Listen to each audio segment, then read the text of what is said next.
This video is about three things that I did in my business that really elevated my creativity. It elevated my level, the level I feel like the level that I'm able to connect with my clients on.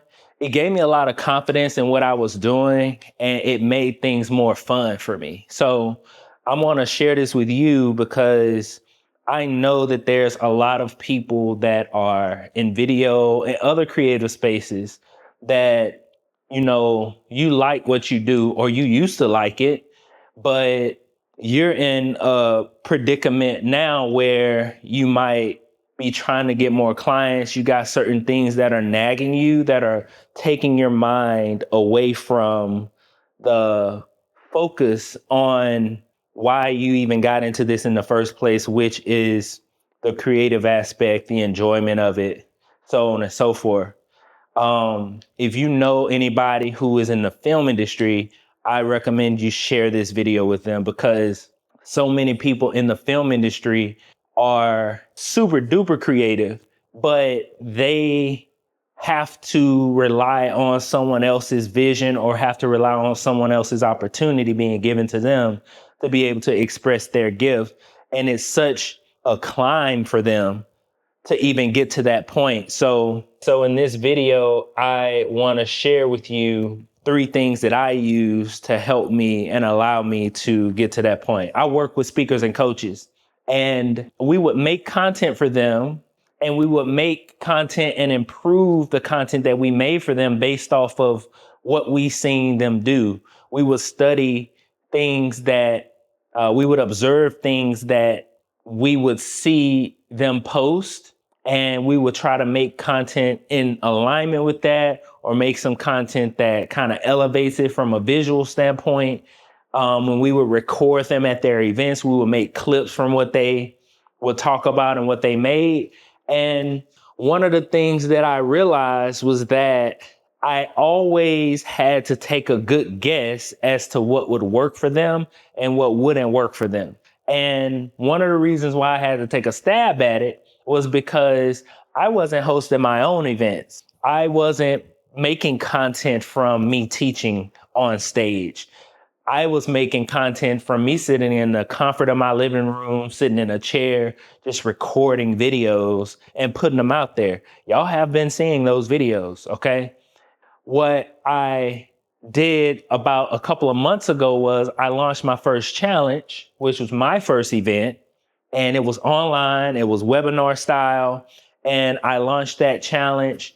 And one of the things that I learned from that challenge was that when I'm speaking, the clips that I pull, I need to speak in such a way to give myself an opportunity to get good clips from that, or else my content is gonna suffer. Well, why does that matter, Ryan?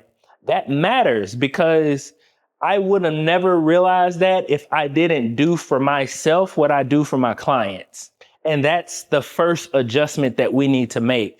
We need to be who our clients are. You hear people talk about some of the best products that people come up with are solutions to problems that they already had. And yet, as creatives, we go, you got to get the money, right? So we go and we work for people doing things for them that we never, ever need. And so there's a detachment and there's a gap between what we know to do for them and what they actually need. However, if we start being that person, if we start doing for them what we do for ourselves, we get a great opportunity to understand them on a level that other people don't understand them on. Not only do we do that, but because we understand them in that way, we're no longer a work for hire. We're no longer in that subcontractor, contractor, employee kind of vibe area. We're a peer. We're somebody that can say, hey, I know you're doing this for your YouTube. On my YouTube channel, I've noticed when I've done these things, it's gotten me more views.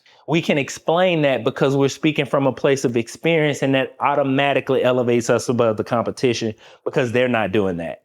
So that's one of the things that it does. And then the next thing is you'll be able to teach them things from your experience instead of teaching things from a hypothetical place. So, how many people on here have experienced someone telling them all of the possibilities? Hey, you can do this. And if you buy our product, you can do this, and then you'll be able to do that, and then you can be able to do that. But when faced with something like that, I don't take any of those options because I already got enough on my to-do list. I don't want to know what else I can do. I want to know what works. And this is the same space that our clients are in. So when they're asking us about certain ideas, or if we want to volunteer an idea to them and they don't follow that, they're not going to follow it because we don't have data. We don't have results. We're just telling them what we think. And it ain't going to cost us money, but it's going to cost them money. So if you're ever frustrated about your client not listening to you, that's one of the reasons, potentially. They don't have evidence that you know that works. And so they don't want to go and spend $5,000 on an idea that may or may not work. Okay. So that's number one. Do for yourself what you do for them. Number two is make content with them in mind, like make content for them. And the great thing about doing for yourself what you do for them is that you will learn things that you can now create content around. When recording a podcast, I realized that you don't really need a wide angle. You can use that angle as a behind the scenes angle and use two regular angles. I know that now. So I can make content on that. And so number one feeds into number two, in that you can make content with them in mind. The other aspect of making content with your clients in mind is focus on being the messenger, which means get them the substance, get them the stuff that they need, and don't focus so much on how you would want it to look. Sometimes we get too caught up in our personal idea of how we want to be. We let our ego get involved. And so instead of putting the message out there that's going to help somebody, we want to dress it up. We want it to look a certain way. Now, by all means, don't dress like Ryan. You know what I'm saying? If you like to get cute, you like to get dapper before you deliver content, do that, but don't let that be a stumbling block for you. Don't let that be something that's keeping you from getting the message out there. Because a lot of us have a long list of ideas and thoughts that have come to our mind on messages that we can give, including myself. I'm not perfect. And we've got that long list of ideas because we didn't execute them. They're not executable. I could have pulled up my phone and given that message, put it on my stories, posted it as a post. I could have done that, but I didn't. I said, you know what? I want to script it out. I want to make this. I want to make that. It's too much. Okay. Be the messenger, get the content out there. And the last thing is that because you're making content with them in mind and being the messenger, and because you're doing for them, you're doing for yourself what you've done for them, you're going to be speaking from a place of research and experience, that you will have researched how to do certain things that you can now easily share. Oh man, I just learned how to do this. Let me share this with them. Oh, I just learned how to do this. Let me share this with them. So that's very important. Number one, do for yourself what you do for them. Number two, make content with them in mind. Be the messenger. Okay. Number three, here's a big thing that we've all gotten away from, and this is why we got into it in the first place. It's having fun. Having fun helping them. Before you decided to monetize this passion of yours, you used to have fun just making stuff. You probably started doing it for money because you realized that it was just fun to do anyway. You was going to do it whether or not you got paid. But somewhere along the way, we lost that. And now we're trying to figure out more ways to make money. And we're figuring out less ways to continue to enjoy what we're doing, and we're burning ourselves out. And so one of the things that this is most prevalent in that I see is when a client makes a mistake. And clients are not perfect. A client might make a mistake and say, hey, by the way, I know I said we needed to do 10 videos, but I also need to shoot 4 ads. Can we do that? Or one time when I was in Houston, my client called me we shot all day. No, we didn't shoot all day, but we shot during the day. And then at night, she said, hey, I just remembered I needed to do a video for my book launch. And I didn't have any lighting with me. We were shooting an event. I didn't travel with any lighting. And that was probably the most fun I had had in a long time.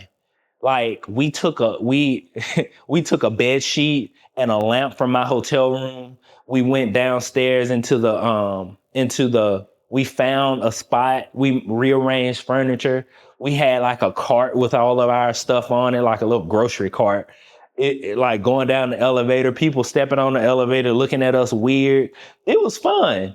It wasn't a headache. And because I had fun, because I recognized that last minute request as an opportunity and I had fun doing it, I was able to, number one, satisfy the client in a way that they're going to remember it. Number two, we were able to make content from that.